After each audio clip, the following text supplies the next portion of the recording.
Hello everyone, good evening. Firstly, I would like to wish all the women out there a very happy International Women's Day. Now, the purpose of this video is to explain the unique health concerns about women.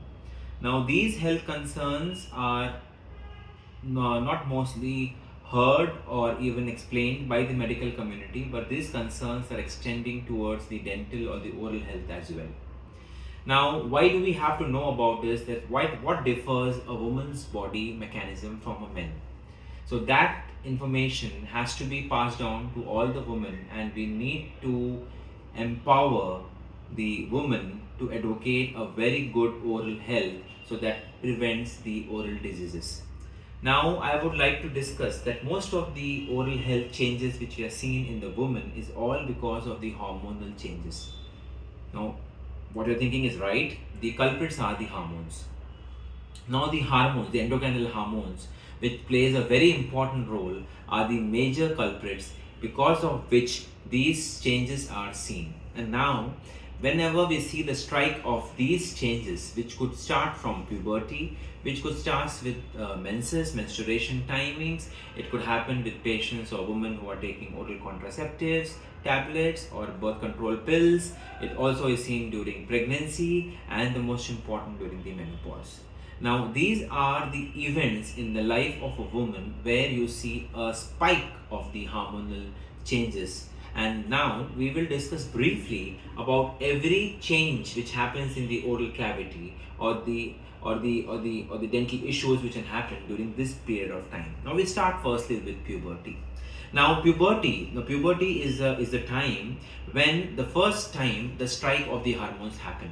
The estrogen and the progesterone hormones, when they start increasing into the female body, then the puberty happens for the first time. And because of that, the changes in the gums or the gingiva is seen. And that changes could be a red gums, it could be an inflamed gums, it could be a bleeding gum, sometimes a bad breath. So these are, and now these are all the changes which will happen. Now when we move on from puberty to menses or during the menstruation also, and mostly if you notice, then most probably it also happens because the hormonal influences are also there during the menses, and it mostly is seen clinically before the menses. That is what is called as the premenstrual period, the PMS period. The PMS period is a period where because of the change of the hormones, these cycle of hormones or this gingiva or the gums, when I say gingiva, it is the gums, becomes because of the high estrogen and progesterone, there's a high blood flow into the gums, and that's how the reaction to the plaque or the bacteria is little variant, little different, little more violent, and then the gums become more reddish and they start getting soreness of gum. But then, surprisingly, the moment the menses starts, these symptoms will subside. So that's why it is called as premenstrual gingivitis. Okay, so that is also one of the important things which you see mostly in the premenstrual syndrome patients also. And then the most importantly, you see a lot of oral health changes, lot of changes in your gums for the women who are on oral contraceptives. Now what happens is these oral contraceptives are nothing but simple hormones, but more of progesterone. So when the progesterone hormone increases, now progesterone makes your gingiva or your gums have more rush of blood into the gingiva or to the gums. So the moment the rush of the blood happens into the gums, now that makes susceptible for the gums to bleed more easily. So the response to the plaque is more easy. The gums bleed more quickly. So that is the main problem with that. Then we move on to pregnancy. In pregnancy, because of the same reason of the hormonal changes, you see pregnancy gingivitis. Pregnancy gingivitis is the inflammation of the gums during the pregnancy. That can become more worsened, leading to something called as a pregnancy tumor. Pregnancy tumor is a terminology which is used when you see small masses of lesions or small I can say gingival swellings, what you see on the front part of the gums, which is very clearly seen from the third month and goes eventually increases in size and bothers the woman. So even that has to be taken care of. That is called as a pregnancy tumor. And then the last comes the menopause. Now during the menopause, Now, during the menopause, the most important thing which happens is a lot of other hormonal changes which happens, but not the spike. There's a decrease in the levels of estrogen, so it also leads to osteoporosis, which leads to the jawbone weakness, bone loss. Teeth start becoming the condition of the teeth, the mobility of the teeth starts. Sometimes the bone loss happens. Your salivary glands get atrophied with the menopause. So what happens? Your salivation decreases. When saliva is not there, so what happens?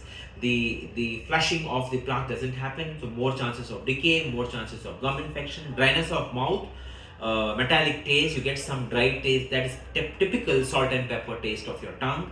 So these changes will happen onto the into the oral cavity because of the menopause.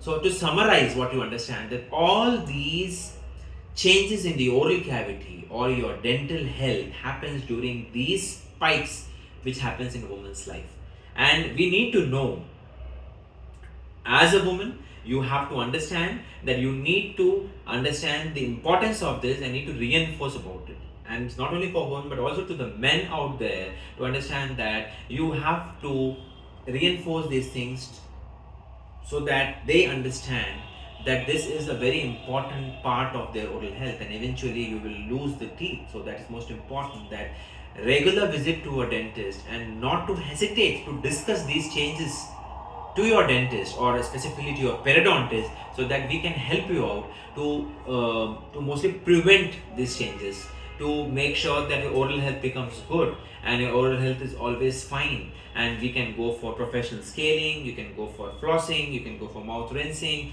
whatever minimally invasive you can manage with these conditions. And all these things are advocated and to be empowered so that we can help the society and we can help all the women to take care of the oral health and the systemic health, because we all know that oral health is a mirror to the systemic health or to your general body health. So we need to take care of the oral health. So this was my video for you all to understand the importance of the oral health during these changes in a woman's life. And stay tuned for the further update. Thank you.